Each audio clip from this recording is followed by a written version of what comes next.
नमस्कार दोस्तों, logic great channel के एक और वीडियो में आप सभी का स्वागत है। तो दोस्तों, आज हम जो वीडियो लेके आए हैं वो है सईद मुजम्मिल की। और इन्होंने भाई इंडिया वर्सेस पाकिस्तान के बारे में एम्बैरेसमेंट जो है दिखाया है। नहीं, इनका कहने का मतलब है कि पाकिस्तान भाई कितना मतलब जैसे कहते हैं और बेइज्जत होगा, कितनी शर्मिंदगी झेलेगा।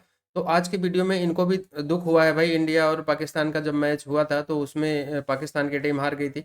तो देखते हैं, ये बहुत मतलब कि अच्छे तरीके से बात करते हैं, फैक्ट पे बात करते हैं। तो देखते हैं ये क्या बोलते हैं इस मैच के बारे में। तो शुरू करते हैं वीडियो। और वीडियो देखने से पहले चैनल पे न्यू है तो सब्सक्राइब करके बेल आइकन प्रेस कर देना, ताकि मेरी वीडियोस का नोटिफिकेशन भी आप लोगों को मिलता रहे। तो करते हैं वीडियो स्टार्ट और मिलते हैं वीडियो के एंड में। दुनिया की सबसे अनप्रेडिक्टेबल टीम जिसके बारे में उसके सर का ताज ही ये है और उसका सेलिंग पॉइंट और उसका यूएसपी ये है कि वो दुनिया में सबसे अनप्रेडिक्टेबल है। वो कहीं भी किसी से भी हार सकती है, कहीं भी किसी को भी हरा सकती है। और पूरी कौम भी इस बात को चैम्पियन करती है कि हमने ऐसी क्रिकेट टीम बनाई जिसके बारे में ये कहना ही बहुत मुश्किल है कि वो गिवन डे पे क्या करेंगे। लेकिन आज के गिवन डे जब हिंदुस्तान से मुकाबला था चैम्पियंस ट्रॉफ़ी में, उस पर क्या करना था ये पहले ही मालूम था बहुत से लोगों को, सिवाय इनके जो कि अब भी पाकिस्तानी टीम से इमोशनल डिटैचमेंट नहीं कर पा रहे। पाकिस्तान की क्रिकेट टीम का पाकिस्तान की कौम के साथ एक टॉक्सिक रिलेशनशिप है, जिसमें एक साइड दूसरे को अब्यूज़ करती जाती है और दूसरी साइड फिर भी यही सोचती है कि एक दिन आएगा कि ये मेरे साथ इंसाफ करेंगे। और ये है रिश्ता पाकिस्तानियों का पाकिस्तान की क्रिकेट टीम के साथ।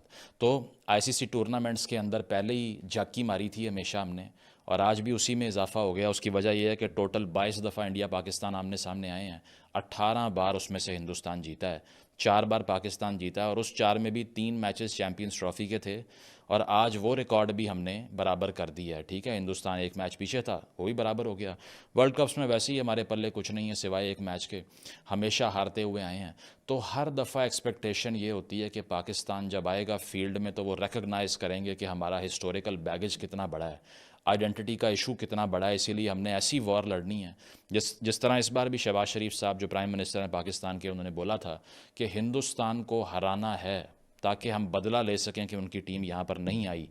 तो उसका जवाब ये है कि सारा ज़ोर तो आपका स्टेडियम बनाने के ऊपर था, सारा ज़ोर तो नई सड़कें बनाने और साथ साथ सड़कें बंद करके टीमों को गुजारने के ऊपर था। लेकिन उस मैदान को जिसको आपने डेवलप करके बनाया, उसके अंदर जिन लड़कों ने खेलना था उन पे काम ही करना भूल गए। वहाँ आपने वो लड़के उतार दिए जो कि बाउंड्री के पास जाके एक डाइव मारते हैं, पूरे टूर्नामेंट से बाहर हो जाते हैं। ठीक है, फ़खर जमान साहब की बात कर रहा हूँ, क्योंकि जब खाई बिरयानी है, या बाबर आजम साहब का क्या अगर जिक्र कर लें तो उनके भाई के व्लॉग देख लीजिए जाके। उनके भाइयों के यूट्यूब वीडियोस के अंदर आपको वो ग्लोरिया जीन्स के शेक पीते हुए दिखाई देंगे। सही है। और इसके अलावा वो हर किस्म की जो ऐसी एक्सर्शन बेस्ड ट्रेनिंग है उसको अवॉइड करते हुए दिखाई देंगे आपको। कहीं पढ़ रहा था उस दिन मैं कि ग्लेन फिलिप्स जो हैं न्यूजीलैंड के, वो एक दिन में 200 पुशअप करते हैं। मैंने कहा इन सारों के हफ्ते के मिला लो 200 नहीं होंगे यार।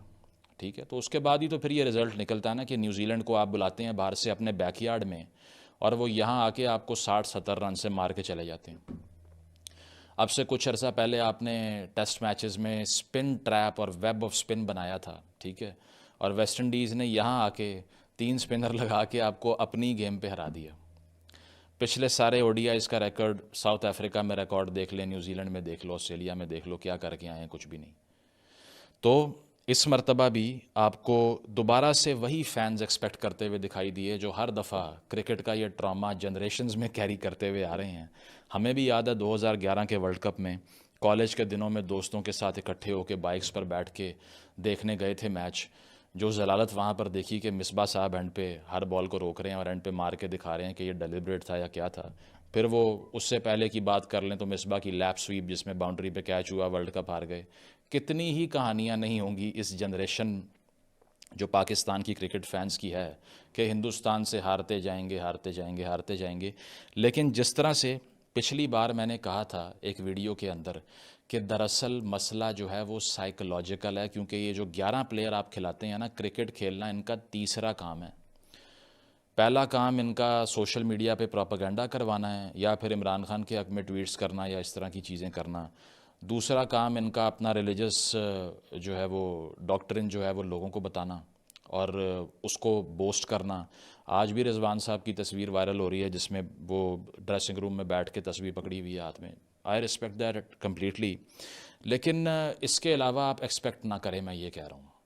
उसकी वजह यह है कि जो कन्फ्रंटेशनल हॉस्टाइल माइंडेडनेस चाहिए, मेंटालिटी चाहिए, वो डॉगमेटिक प्लेयर में नहीं आ सकती। उसकी वजह यह है कि वो अटैकिंग मेंटालिटी से तो जाता ही नहीं है।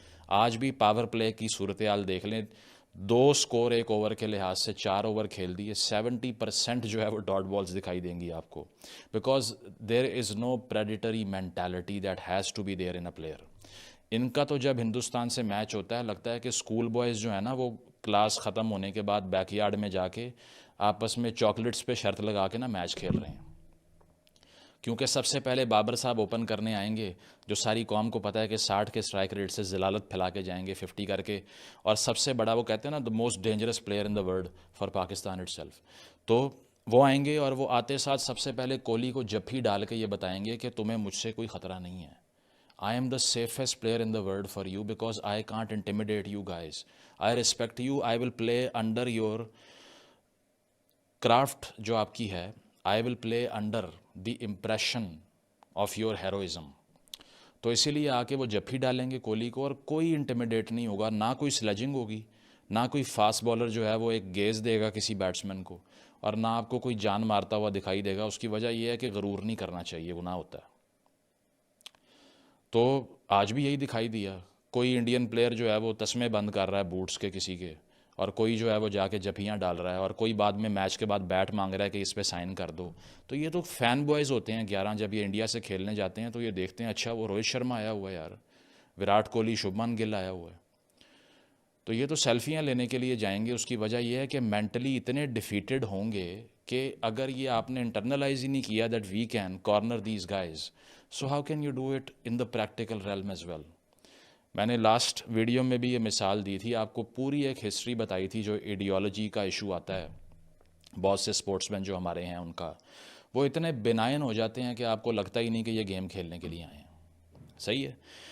इसके अलावा आप ये देखिए अग्रेशन का ये आलम के सिफर अग्रेशन, बिल्कुल किसी तरफ से इंटेंट दिखाई नहीं देगी। और उसकी इतनी ज़्यादा हॉरेबल एक फैक्ट ये है कि इस बार अरसों के बाद, डेकेड्स के बाद पाकिस्तान को एक टूर्नामेंट मिलता है जिसमें दुनिया भर से टीम्स यहाँ पर आती हैं। एक टीम इनकार करती है जिसका नाम है हिंदुस्तान। एक टीम को कन्विंस करने में पीसीबी फ्लॉप होता है। वो हाइब्रिड मॉडल को आप पे इन्फोर्स करते हैं, पहले तो आप वो भी एक्सेप्ट कर लेते हैं, नंबर 1। इसके बाद आप ये कहते हैं कि ये जो हाइब्रिड मॉडल है ये हमने इसलिए एक्सपेक्ट किया कि बाद में हमें 2-3 किस्म के जो ट्राई सीरीज़ मिल जाएंगी, कोई गारंटी नहीं है उसकी भी। तो एक ऐसा मौका जिसमें दहाइयों के बाद आपकी कौम को अपने बैकयार्ड में क्रिकेट देखने को मिल रही थी, इंडिया ने आपको पहले वो नहीं दिया। बाद में उन्होंने आपसे क्रिकेट वर्ल्ड का या स्पोर्टिंग वर्ल्ड का सबसे बड़ा इवेंट, जिसको 40 से 50 करोड़ लोग टीवी पर देखते हैं ऑन एवरेज, सुपर बोल से बड़ी एवरेज है, मैंने पहले भी बताया था, वो छीन लिया आपसे कि यहाँ पर ना हो। नंबर 3, आपकी टीम को अपने ही होम टूर्नामेंट में मुल्क से बाहर ड्रैग किया दुबई। आप वहाँ गए फ़्लाइटें लेके, और वहाँ जाके भी आप उन्हें जफियाँ डाल के हार के वापस आ गए। Absolute point of shame, because there is no aggression whatsoever, because none of them have the character of a sportsman. कोई एथलीट है ही नहीं इनमें से। एक डाइव मारेगा तो बॉडी फैट ज़मीन पे लगेगा, तो उसके बाद में फारिग, 2 टूर्नामेंट के लिए ख़त्म। कितने फास्ट बॉलर्स यहाँ पे ज़ाया हुए हैं। एहसानुल्लाह की मिसाल देख लो, वो सवाद से उठ के आया, 150 के पेस पे बॉल करता था, उसका कंधा निकल गया, किसी ने मुंह नहीं लगाया, उसको बाज़ार से जाके कोई ट्रीटमेंट करवा के आ गया, आज तक अभी तक उसका शोल्डर ठीक ही नहीं हुआ दोबारा। ठीक है। और आपको हज़ारों ऐसी मिसालें मिलेंगी जो कि हीड ना देने की वजह से और किसी को तवज्जो ना देने की वजह से टैलेंट बर्बाद कर लिया आपने। सही। एक साइम अयूब साहब थे, वो भी इंजर्ड होके लंदन में हानिया आमिर के साथ तस्वीरें खिंचवा के सारी कौम का दिल जला रहे हैं। और खेलने के लिए कौन आया हुआ है? इमामुल हक। मैंने तो आज पहले 7-8 ओवर देखे, मैंने कहा शायद गलती से टेस्ट मैच लगा लिया। वो बाद में गौर किया तो मैंने कहा नहीं यार, ये तो कलर्ड जर्सीज़ हैं, टेस्ट मैच नहीं होगा, शायद हाईलाइट लग गई है, लेकिन वाकई मैच हो रहा था। और उसमें स्ट्राइक रेट्स इतने कमाल आपको मिलेंगे कि वही मेंटालिटी, अगर आप पुरानी हाइलाइट्स उठा के देखें ना 2002, 2003 के, क्या मेंटालिटी है, पहले 20 ओवरों में 70 रन करके ना 3 आउट करा के 7 विकेटें हमने जेब में रखनी है। उसके बाद में बीच के 15 ओवर्स में हम सिर्फ 3 पर ओवर से खेलेंगे, और एंड पे जब 40 ओवर हमारे पूरे हो जाएंगे तो 160 स्कोर हो जाएगा हमारा। तो आखिरी हमने जो 10 ओवर है ना उनमें हमने 50 करनी है, तो फिर अब्दुल रज़ाक आके मारेगा, ठीक है, और इसके अलावा बाकी ऑलराउंडर्स जो पहले हुआ करते थे वो आके स्कोर करेंगे। अभी तक वहीं पे स्टक हैं। वो इंग्लैंड वाले बेसबॉल खेल रहे हैं भाई, वो 320 330 के टारगेट, कल गद्दाफी स्टेडियम में उन्होंने 350 का टारगेट पूरा कर लिया ऑस्ट्रेलिया ने मार मार के। तो आपको ये दिखाई देता है कि ये दरअसल ना अभी ये 90s में चल रहे हैं मेंटली। उसकी वजह ये है कि मेंटल स्ट्रेंथ साइकोलॉजिकल रॉट है। इतने मिनोज हैं कि उर्दू में बात नहीं करनी आती, इंग्लिश की बात नहीं कर रहा, वरना आप सब कहेंगे कि गोरे की ग़ुलामी का सबक दे रहे हो। लेकिन उर्दू में नहीं बताना आता किसी बॉलर को कि अगर मैंने 5 विकेटें ली हैं तो मैंने किन एरियाज़ को टारगेट करके क्या क्राफ्ट इस्तेमाल की या किस तरह सेटअप किया, बैट्समैन को बोलना नहीं आ रहा। तो जिसको आर्टिकुलेट नहीं करना आएगा उसको सोचना भी नहीं आता, और जिसको सोचना नहीं आता वो अपने विजन को ट्रांसलेट भी नहीं करेगा। आंखें बंद करके कर लिया, जो काम हो गया तो ठीक है, नहीं तो कोई बात नहीं यार, खुदा की मर्ज़ी, इसमें क्या है। तो ये जो कुदरत का अमल दखल जो हम सुनने को हमें मिलता है, इस बार भी वही मिलेगा, ठीक है, क्योंकि हर दफ़ा जवाब यही होता है कि नसीब में नहीं था जीतना हमारे। मैंने खुद जब नसीम शाह का इंटरव्यू किया, पहले भी बताया था मैंने, उन्होंने कहा कि हम तो आपको पता दुआओं से जीतते हैं, वर्ल्ड कप में 1 महीना रह गया था। मैं तो पीटना शुरू हो गया कि अभी से ज़हनियत, एक फ़ास्ट बॉलर 1 महीना पड़ा है वर्ल्ड कप में, और वर्ल्ड कप में जाने से पहले माइंडसेट क्या है कि हम तो आपको पता है दुआओं से जीतते हैं। तो फिर इस बार भी कौम ने दुआ की कि दुबई में या अल्लाह 11 पाकिस्तानी फंसे हुए हैं, उनको किसी तरह रेस्क्यू कर ले। तो बहुत स्ट्रॉन्ग चांस था आज कमबैक का, और कमबैक हो गया, यानी कि वापस आ गए। और उसकी वजह यह है कि अरसे के बाद एक आईसीसी इवेंट होस्ट किया, और सबसे पहले टूर्नामेंट से बाहर निकलने वाली टीम ही माशाल्लाह आप बन गए। पूरी कौम को मुबारक हो। और हिंदुस्तान की इस हॉस्टिलिटी के बाद, जो कि उनका बिल्कुल राइट है, उसकी वजह यह है कि उनका एक डिप्लोमेटिक बॉयकॉट है, हम तो उस पर कुछ नहीं कह सकते। स्टेट पावर ही स्टेट पावर को कैंसिल करती है और नेगेट करती है, जो आपके पास है नहीं। मातम करने का, इखलाकी लेक्चर देने का, धमकियां देने का फ़ायदा कोई नहीं है, क्योंकि कमज़ोर की धमकी मजाक से बढ़ के कुछ भी नहीं होती। तो उसका जवाब ये था कि मैच के दौरान अग्रेशन शो करते या वहाँ पे कोई रिज़ल्ट जो है वो निकाल कर देते, कुछ भी नहीं किया, नथिंग एट ऑल। उसकी वजह के जाके जफियाँ डाल रहे हैं। तो ये जो इनकन्सिस्टेंसी का कैंसर है, इसके अब 2 ही चीज़ें थी ना, कि या तो आप सबसे पहले ये डिफ़ाइन कर लेते कि हमने अचीव क्या करना है। अगर तो इतना एंथुजियाज़म होता ही ना इस कौम के अंदर, क्योंकि वन स्पोर्टिंग नेशन थी, सारी की सारी स्पोर्ट्स को तबाह व बर्बाद करके एक चीज़ छोड़ी जो क्रिकेट थी, जो नेशनल आइडेंटिटी का पार्ट बन गई। क्योंकि आप मुझे बताएं कि पहले तो चलो फिर पाकिस्तान की इस्टेब्लिशमेंट को लेके कहा जाता था कि सब जो है ना वो इस प्रोजेक्ट को सपोर्ट करेंगे। अब आकर ये है कि क्रिटिसिज्म करते हुए कोई इदारा नहीं बचा मुल्क में, ना इकॉनमी आपकी फ़ंक्शन कर रही है ठीक से, पॉलिटिकल अनार्की का बुरा असर है, ठीक है, सिविल सोसाइटी में इतनी पोलराइजेशन है, एक तरफ वेस्टर्न बॉर्डर पे आपको दहशत गर्दी की जो लानत है वो दिखाई देती है। इसके साथ साथ आपको मुल्क के अंदर गुर्बत, आउट ऑफ स्कूल चिल्ड्रन, कहीं से जब कोई ख़बर अच्छी नहीं आएगी, तो एक वाहिद चीज़ क्रिकेट, जिसको हमने as an entertainment industry adopt कर लिया, जिसके मैं वैसे ही ख़िलाफ़ हूँ, क्योंकि मैं ये समझता हूँ कि इस स्पोर्ट को भी एक revenue making and soft power के तौर पे एक इंडस्ट्री में कन्वर्ट करना चाहिए था। लेकिन हमने सिर्फ इससे जज्बात एसोसिएट करके ये कह दिया। वो जिस तरह शेख रशीद जब वज़ीर रेलवे और वज़ीर दाखिला थे पीटीआई के दौर में, तो पाकिस्तान ने इंडिया को जब 10 विकेटों से हराया दुबई में, तो उन्होंने ये कहा कि हमने आज ग़ज़वा हिंद जीत ली है, तो आज वाली तो फिर हार गए, फिर आप इसका ये मतलब है। तो इमोशनल सेंटिमेंट इससे अटैच कर दिए और मातम करना शुरू हो गए हर बात पे, क्योंकि इमोशनल अप्रोच ली हर चीज़ को लेके। कोई पैट कमिंस थोड़ी हैं जो वर्ल्ड कप के फाइनल से एक दिन पहले कहे कि मैं कल 1 लाख बंदे को चुप करा दूंगा, और करा भी ले, ठीक है। उसके लिए तो आपको क्लियर रैशनल माइंड चाहिए ना, जो है ही नहीं। यहाँ कोई भी बात करो तो हर कोई कवर ड्राइव डिस्कस करेगा, या हर कोई ये कहेगा कि आपने पिच मैप ठीक नहीं है, आपका ये नहीं है, वो नहीं है। लेकिन माइंड में फैकल्टी ही नहीं है सोचने की, तो क्या प्लान करना है। साइकोलॉजी के एस्पेक्ट पे टीवी पे भी कहीं डिबेट दिखाई नहीं देगी आपको कि ये इंटेलेक्चुअल मिनोज हैं। मैं ये नहीं कह रहा इनका काम किताबें लिखना या पढ़ना या फ़लसफ़ा डिस्कस करना है, लेकिन इनका काम कम अज़ कम बेयर मिनिमम पे सोचना और प्लान करना तो हो सकता है। अगर अपोजिशन को देख के ही पेंट गीली हो गई और जाके जफियाँ डाली आपने और हॉस्टिलिटी शो ही नहीं की, तो फिर किस किस्म का कंपटीशन है? कुछ भी नहीं। बेनाइन लगते हो जब फील्ड पे जाते हो। कोई एक ऐसा लड़का नहीं है जिसको देख के अपोजिशन जो है वो इंटिमिडेट हो जाए। और ये रोना इस बात का है कि 70 साल लगा के एक स्पोर्ट बनाई थी वो भी बर्बाद कर ली।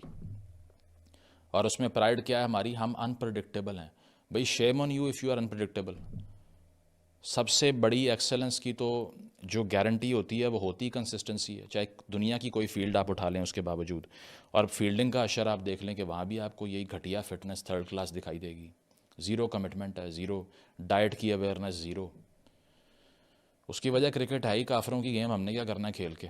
वो अगर जीत भी गए जाना तो जहन्नुम में ही है उन्होंने, सही है। तो इसमें भी वो यही है ना कि वो शेर भी मुझे याद आ रहा है कि हमेशा ड्रॉप कर देता हूँ मैं, तो आज भी ड्रॉप ही हुआ। शुभमान गिल ने जो है ना वो शॉर्ट आर्म जैब मारा और खुशदिल शाह के हाथ पे लगा, गिर गया। और उस बेचारे ने भी सोचा होगा कि अच्छा खासा कौम का मुझसे ध्यान हट गया था, एक 50 मैंने मार दी थी, अब फिर मेरी तरफ आ जाएंगे सारे, सही है। क्योंकि आउट ऑफ नो वेयर पर्चियाँ उठा के आ जाती हैं टीम में, और जो डिज़र्व करते हैं उनको आने नहीं देते, ना फर्स्ट क्लास में बॉलिंग करवाते हैं लंबी किसी को, और बस आके हम पे और आप पे मुसल्लत कर देते हैं। तो ये मसला पाकिस्तान वर्सेस इंडिया जो गेम है उसमें अब ये है कि आप चूँकि दूसरी तरफ जो 11 हीरोज़ जिनको हम ये लोग समझते हैं ना, जाके ये तो ऑटोग्राफ लेने के लिए उनसे जाते हैं। तो ये प्रेशर कौम के दिमागों पे भी इसीलिए आ जाता है, जिसके बाद मैं देखता हूँ एक जर्नल डिसकंटेंट होता है, अवाम डिप्रेस हुई होती है, अगले दिन लोगों का दफ्तर जाने का दिल नहीं कर रहा होता, कहते हैं आइंदा नहीं देखना मैच, और ट्वीट कर रहे होते हैं बॉयकॉट कर दो ये वो। इस सारे इमोशन से बाहर निकलो और स्पोर्ट को एंजॉय करो, जो अच्छा खेल रहा है उसको एंजॉय करो, बात ख़त्म। कल इंग्लैंड ऑस्ट्रेलिया का मैच था, मेरा ख्याल है कि इससे बेहतरीन इवेंट शायद होगा नहीं इस पूरे टूर्नामेंट में, बिकॉज जो अप्रोचेज़ वो लेते हैं out of this world, wonderful. Because everybody is competing everybody with a hostile mentality. यहाँ पर क्या हो रहा है कि ये तो तस्वीरें लेने और बल्ले एक्सचेंज करने जाते हैं दरअसल, सही है। क्योंकि हमारा एक बैगेज ऑफ हिस्ट्री है अगेंस्ट इंडिया। हम ये समझते हैं कि हमने 4 जंगें लड़ी, इसके अलावा हमने एक मुल्क बनाया नया, तो अब हमारे पास कोई और एवेन्यू तो बचा नहीं है बदला लेने के लिए। इकॉनमी में हम फारिग हो गए, बाकी चीज़ों में हम पीछे रह गए, तो सिर्फ एक यही रह गया है। तो उसमें फिर इतना जिंगोइज़म फैला देते हैं, और ये पता नहीं होता कि जो 11 ग्राउंड में जा रहे हैं वो तो स्कूल किड्स की तरह जाके जफियाँ डालेंगे उधर। तो ये चीज़ है कि अब कौम से ख़िताब जो है वो हमारा ख़त्म हुआ, और कहने का पर्पज़ ये है कि आप जो है ना इमोशनली डिटैच कर लें अपने आप को इस टीम से, क्योंकि इनका IQ ही नहीं है किसी भी वर्ल्ड इवेंट के ऊपर कुछ करने का। चाहे ये अगले 4 मैच 5 मैच ICC टूर्नामेंट के बाद जो होंगे वो जीत जाएं, वो सारा कोई भी कंसिस्टेंट एवेन्यू नहीं होगा जिसमें से ये गुजरते रहेंगे, वो सिर्फ तुक्का होगा। जब भी ये जीतेंगे 2-4 मैचेस यहाँ वहाँ, फिर फैन जिंदा हो जाएंगे और बाद में ये फिर उनका गला घोंट देंगे। तो बात सिर्फ इतनी है कि इमोशनल अप्रोच लेने से और मिनोस के ऊपर इन्वेस्ट करने से यही होता है। शॉर्ट टर्मिज़म का कैंसर जो पॉलिटिकल मेडलिंग ऑफ PCB है और ये सारा कुछ है, इसने भी बर्बादी फेर दी। इसके साथ साथ हर किसी को मालूम है कि मुल्क में वज़ीर आज़म बनने के बाद सबसे ज़्यादा desirable civilian job chairman PCB है, क्योंकि नोट बहुत इन्वॉल्व है, तो इसीलिए वहाँ पे वो कोई जान नहीं छोड़ता उसकी। तो आपको ये दिखाई देगा कि सिर्फ़ और सिर्फ सियासत की नज़र, जो माशरे का इंटेलेक्चुअल डिक्लाइन है वही यहाँ पे दिखाई देगा। कौम के लिए चीज़ सिर्फ ये है कि अपने आप को ना जज्बाती तौर पे डिटैच कर लो, अगर तो ब्लड प्रेशर की गोलियाँ नहीं खानी, अस्पतालों में दाखिल नहीं होना। और बाबर साहब के लिए और बाकी लोगों के लिए यही है कि विराट कोहली का बैट ज़रूर लेके आइएगा। Thank you. सच में इस बंदे की ना डिस्कशन जो इसने डिटेल्ड में जो एक बातें की है ना पॉइंट्स वाइज, अमेजिंग थी, और यही रियलिटी थी। सबसे पहले देखा जाए तो हम मेंटली उतने स्ट्रांग नहीं है। मतलब जब इंडिया हमारे सामने आता है तो हमारी पैंट गिली हो जाती, मतलब हमारे प्लेयर्स की, टीम की, और हम उनको ना एज अ फैन हीरो लेते हैं। मतलब विराट कोहली अगर ग्राउंड में आता है या रोहित शर्मा ग्राउंड में आता है तो हमारे लिए वो, हमारी टीम के लिए वो बड़े सुपर हीरो हैं, ठीक है। जैसे आयरन मैन, स्पाइडरमैन नहीं होते, वो उनके लिए। जिसलिए हमारे असल में टीम में जो लड़के हैं ना, ये नए नए लड़के हैं, तो ये नहीं, जो पुराने भी हैं वो भी मेंटली तौर पे स्ट्रांग नहीं है, वो भी नहीं है ना। बाबर आजम मेरा ख्याल है कि 7-8 साल, हाँ, वो तो 8-9 साल से है ना, लेकिन जो नए जो 6 साल लड़के नए नजर आ रहे हैं, तो ये उनको देख देख के जो ना ये सीखे हुए हैं। तो मतलब ऐसा नहीं है, ये अब तकरीबन पिछले 25-30 साल से ऐसा चल रहा है। जैसे उन्होंने बताया कि हमारा स्ट्राइक रेट क्या होता है, 60-70 की स्ट्राइक रेट से हम खेलते हैं। और मुझे भी याद है 1999 का वर्ल्ड कप में फाइनल में भी हमने क्या किया, और उसके बाद भी हमारी कोई इतनी अच्छी परफॉर्मेंस नहीं रही। और फील्डिंग में तो बात ही ना करो यार, फील्डिंग तो हमारी खराब चल रही है, सालों से नहीं सही। मतलब और फिटनेस, मतलब एक डाइव लगाते बॉल को बाउंड्री से बचाने के लिए और टूर्नामेंट से बाहर हो जाते हैं। फखर जमान के साथ यही हुआ है। आउटस्टैंडिंग। हाँ जी, तो आप बताएं अब क्या कहेंगे? मैं वही कहूंगा जो मैं पहले कहता रहा हूं, और मैंने अपने पिछले व्लॉग्स के अंदर भी ये बात बड़ी डिटेल में डिस्कस की। वो तमाम पॉइंट्स जो कि मुजम्मिल ने किए, अलावा सिर्फ एक पॉइंट के कि यार आप लोग नहीं उस वक्त तक क्रिकेट खेल सकते हैं कि जिस वक्त तक आप अपना प्रेजेंट डे जो आपका पीसीबी है, इस स्ट्रक्चर को पूरे का पूरा आप डिमोलिश ना करें और आप उसको रीस्ट्रक्चर ना करें। दूसरे नंबर पे एक सबसे इंपॉर्टेंट चीज ये है कि आपकी जो क्लब लेवल क्रिकेट है, जहां से बेसिकली आपका टैलेंट आता है, आप उस क्रिकेट को जब तक आप रिवाइव नहीं ना करेंगे, और आपके यहाँ पे पर्ची सिस्टम के किसी का भांजा है तो किसी का भतीजा है तो किसी का बाप है तो किसी का बेटा है और किसी का दामाद है, जब तक ये चीज नहीं, आपकी पर्ची सिस्टम खत्म नहीं होगा, आपको ऐसे ही नॉन टैलेंटेड लोग सामने आते रहेंगे, और वो तमाम के तमाम टैलेंटेड लड़के जो कि वाकई कुछ कर सकते डिजर्व करते हैं, उनको आप नहीं आगे लेके आएंगे तो आपकी टीम रीस्ट्रक्चर नहीं होगी। और टीमें इस तरह से नहीं बना करती हैं, टीमों को ग्रेजुअली बनाया जाता है, एक लंबे अरसे के अंदर लड़कों की तैयारी होती है, और सबसे पहले आपको यहाँ पर किसी कोच से ज्यादा किसी साइकोलॉजिस्ट की जरूरत है जो कि उनको साइकोलॉजिकली इतना स्ट्रॉन्ग करे। क्योंकि इनका मसला यहाँ का है। बिल्कुल, exactly, and it is not just about India and Pakistan embarrassment, नहीं, ये वो चीज नहीं है। यहाँ पे बेसिकली बात एक लूजर माइंडसेट के साथ हो रही है। भाई एक देखें, सीधी सी बात है, आपकी तैयारी ही नहीं है एक चीज के लिए, तो आप हाफ हार्टेडली किसी भी टूर्नामेंट, किसी भी एग्जाम, किसी भी चीज के अंदर अगर बैठेंगे, मुमकिन कैसे है कि आप उसके अंदर परफॉर्म करें? अच्छा, मुझे एक चीज और समझ नहीं आती है कि मसला आपकी परफॉर्मेंस का है, ठीक है, आप इंडिया पाकिस्तान क्यों करते रहते हो, आप बाकी जगहों पे क्या परफॉर्म करते भाई खुश हो जाएंगे भाई देखें ना, जो उन्होंने बात की है ना, मैं इसलिए क्रिकेट से अटैच हूँ, मुझे हॉस्पिटल जाने का शौक नहीं है। नहीं, देखो क्रिकेट अगेन उन्होंने बोला अच्छी गेम देखो, हाँ ठीक है, उसको एंजॉय करो। डिटैच होने का मतलब ये नहीं होता कि आपने देखना ही नहीं है। बट पहली बात मैं सर की तारीफ करना चाहूँगी, क्योंकि बीइंग अ पाकिस्तानी जैसी वो बातें करते हैं, सच में मतलब दिल की बातें, दिल की आवाज़ होती है कि ऐसी बातें जो ना हमारी कौम का हर दूसरा बंदा एटलीस्ट करे तो मजा आता है। चलो इक्का दुक्का तो बेवकूफ़ हर जगह पर होता है, प्रॉब्लम इस यहाँ पर बेवकूफ़ ज़्यादा भरे हुए हैं। लेकिन हाँ जी बोलो। हाँ, लेकिन मैं ये कहना चाह रहा कि उन्होंने ना कौम के जो जज्बात तो खैर वो सारे तोड़ मरोड़ दिए वहाँ पे क्रिकेट स्टेडियम में, लेकिन उन्होंने जो है ना बहुत सारे लोगों की जो बातें वो करते हैं कि भाई ये चेंजेस जो है वो होनी चाहिए, वो सामने रखी हैं। यार पाकिस्तानी कौम को ना एक चीज़ की बड़ी ज़रूरत है। देखो पहले ना एक बात होती थी, जैसे हुक्मरान वैसी अवाम, और ये बात जो है कितनी सही है कितनी गलत है ये हम सबके सामने है, लेकिन जैसी अवाम है वैसे हुक्मरान है। नहीं, मैं तुम्हें ये बात बता, नहीं मैंने पहले सच में ही सुना है। अच्छा, हाँ, लोग पहले अवाम वैसे हुक्मरान नहीं, पहले लोग ये कहा करते थे अब जैसे हुक्मरान है क्योंकि वो लीड करते हैं तो वैसी ही अवाम होगी ना, लेकिन अब आकर लोग ये बात करना शुरू हुए बाद में कि जैसी अवाम है क्योंकि हुक्मरान जाते तो उन्हीं में से हैं।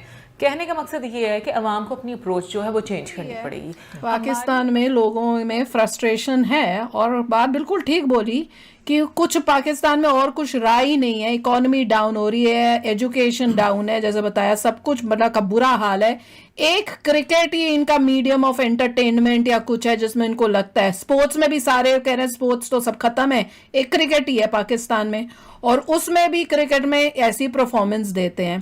पर एक बात जरूर है कि भाई ऐसा कुछ नहीं कि ये आई डोंट नो किसको जप्फी किसने डाली, वो तो मुझे पता नहीं क्योंकि हमने तो देखा नहीं था, पर हमने जरूर ये देखा कि वो कौन था एक बंदा जिसने जब गिल को आउट की हुआ तो वो ऐसे करके जो यूं कर रहा था, वी वर वेरी शॉक्ड। पहले हमें पता ही नहीं था कि वो क्या ये इशारा क्या करे, हमें लगा कोई अपनी किसी टीम वालों को कोई इशारा करके बोल रहा है, तो ऐसा तो नहीं था कि कोई बड़ा प्यार भाव होगा या कुछ, वो अपना बेस्ट दे रहे थे पर उनका best was not good enough. अगर आपका ओपोनेंट ज्यादा अच्छा खेलता है इसका मतलब ये नहीं है कि वो हॉस्टाइल है। तो ये थी गाइस आज की वीडियो, और सईद मुजम्मिल ने भाई इनको भी बहुत दुख हुआ है, क्योंकि पूरे पाकिस्तान को दुख हुआ है, तो इन्होंने भी अपनी वो निकाली है। लेकिन इनकी जो बातें होती हैं कुछ होती हैं कि जो फैक्ट्स पे होती हैं और रियलिटी मतलब शो करने की कोशिश करते हैं। बाकी इन्होंने जो बोला कि पाकिस्तान 4 जंगें हार चुका है, इकॉनमी में पीछे जा चुका है, यानी इंडिया का वो मुकाबला किसी भी फील्ड में नहीं कर पा रहा है। एक क्रिकेट ही ले दे की बची थी, जो कि अगर वो इंडिया को हरा लेते हैं तो उनको ऐसा लगता है कि हमने मतलब हिंदुस्तान फतेह कर ली है। तो वो माइंडसेट से जो है जो पाकिस्तानी ये सोच लेके आते हैं क्रिकेट खेलने की हमने इंडिया को हरा देना। जैसे अभी उनकी जो इनके मिनिस्टर की बात कर रहे थे, उसका नाम क्या है यार, राशिद या रशीद खान जो भी है, रेल मिनिस्टर था इनके यहाँ, जो बोल रहा था कि पाव पाव के बम हमें मेरे पास हर किस टाइप का मसाला है। तो उस बंदे ने करी थी जब T20 में 10 विकेट से पाकिस्तान ने दुबई में हराया था इंडिया को, तब बोल रहा था कि हमने इस्लाम की जीत है और ये मतलब गजवा हिंद जैसे वो कहते हैं कंप्लीट हो गया है, उन्होंने गजवा हिंद कर दिया है। तो ऐसी सोच रखने वाले बंदों के ऊपर ये बोल रहे हैं कि अब हिंदुस्तान को किसी फील्ड में नहीं हरा सकते। तो ये क्रिकेट में ही एक ले दे के बचा था जो अपने दिल को ये तसल्ली देते थे कि जब पाकिस्तान जीत जाता है तो इनको लगता है कि हमने हिंदुस्तान पे फतेह पा ली। तो इनका कहने का मतलब ये है, बाकी अंदर से पूरे पाकिस्तान को बहुत दुख है, बहुत वो कर रहे हैं। और ये जो बोल रहे हैं कि जप्पी वगैरह डालते हैं इंडियन प्लेयर को, तो इंडियन प्लेयर को कोई शौक नहीं है भाई, वो लोग खुद ही आते हैं उन लोगों के पास जप्पी डालने के लिए। और नहीं तो अगर इस बिहाफ पे बात करोगे तो इंडियन प्लेयर्स के पास जप्पी, इंडियन प्लेयर भी तो उनको जप्पी डालते हैं, लेकिन क्रिकेट क्रिकेट होता है, जब प्ले होता है खेलते हैं तो उस टाइम जो है कोई जो वो सामने होता है उससे कोई यारी दोस्ती नहीं होती, हर कोई अपना बेस्ट देता है। तो तुम्हारी टीम ने पूरी कोशिश करी लेकिन वो नहीं खेल पाए या इंडिया टीम के सामने नहीं टिक पाए, इसलिए जो है वो हार गए। ऐसा ये चीज़ से मैं डिसएग्री करूँगा कि जो ये बोल रहे हैं कि वो जाके जप्पियाँ पा लेते हैं और इस करके वो करते नहीं हैं, तो ऐसा कुछ नहीं है। तुम्हारी टीम में वो काबिलियत नहीं थी, इस करके वो हारी है। तो बाकी आप लोगों को वीडियो कैसा लगा कमेंट करके ज़रूर बताना, और सईद मुजम्मिल की बातों से आप लोग एग्री हैं तो भी कमेंट करके बताना। वीडियो पसंद आई होगी तो लाइक शेयर और चैनल को सब्सक्राइब करके बेल आइकन प्रेस जरूर करना। तो मिलेंगे नेक्स्ट वीडियो में, तब तक के लिए नमस्कार, जय हिंद। Audio Jungle.